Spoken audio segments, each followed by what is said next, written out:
Nan, Babo Kabalen, Kamusta kayo po? My name is Louie and welcome to Where in Pampanga, where we help businesses promote their products and services to our Where in Pampanga community.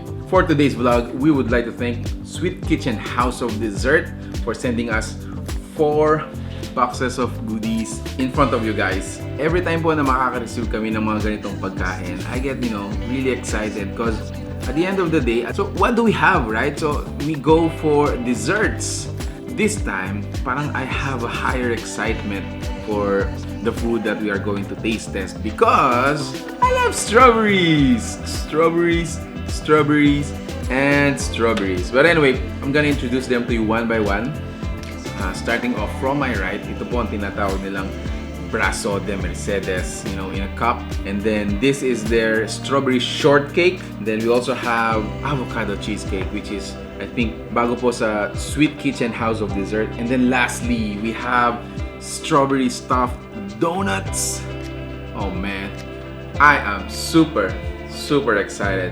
So, since I'm excited about strawberries, let's go first with the donuts. So this is how they look like.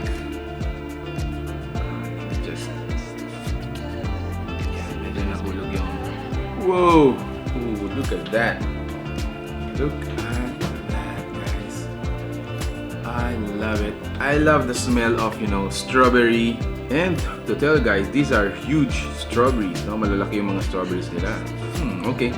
So this is their strawberry stuffed donuts testing number 1.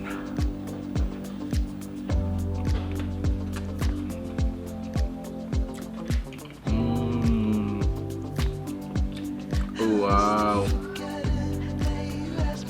Ooh, that was really refreshing. Grabe, parang travels you back to Baguio.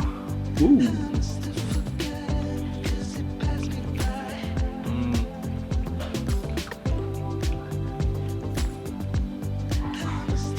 Whoa. Wow. Let me set aside that first and go to our next, taste testing. Probably I'm gonna go for this Brazo de Mercedes. These are really huge cupcakes, guys, pero medyo titikman lang natin siya ng kaunti. Brazo de Mercedes. Wow. Let me taste it now.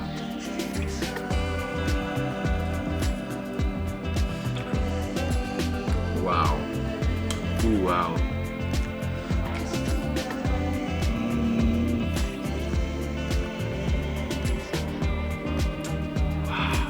So heavenly, it's so light, no? It's so lemony or minty, parang ganun yung natitikman ko. Wow, I like it. I am really happy.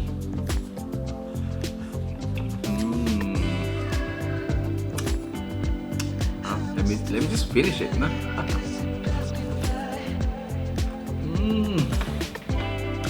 Wow.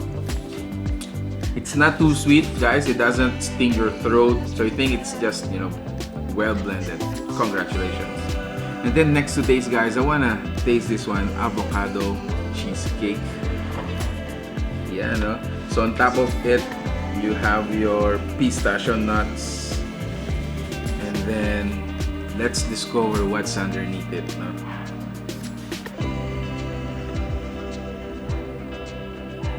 Ooh.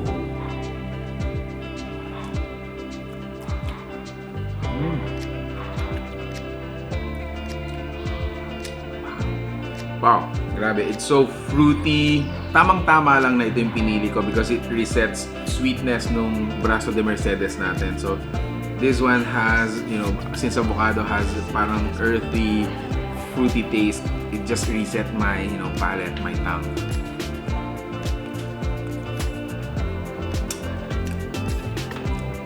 Super. I am happy.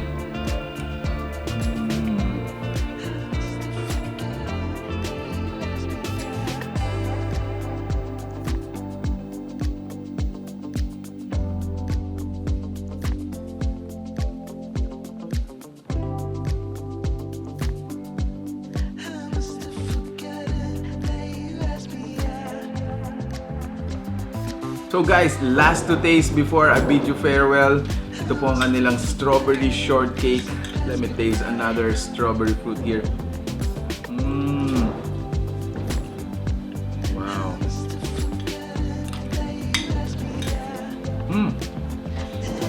Actually, and the cake is so fruity. It's so, I think it has lemon in it. Medyo fruity talaga yung cake nila.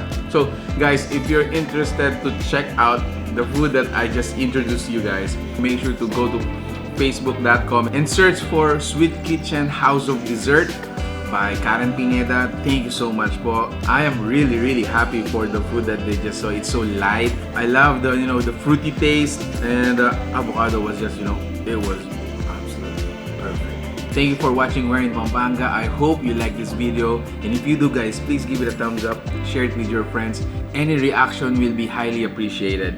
Thanks so much for watching. I hope to see you on the next one.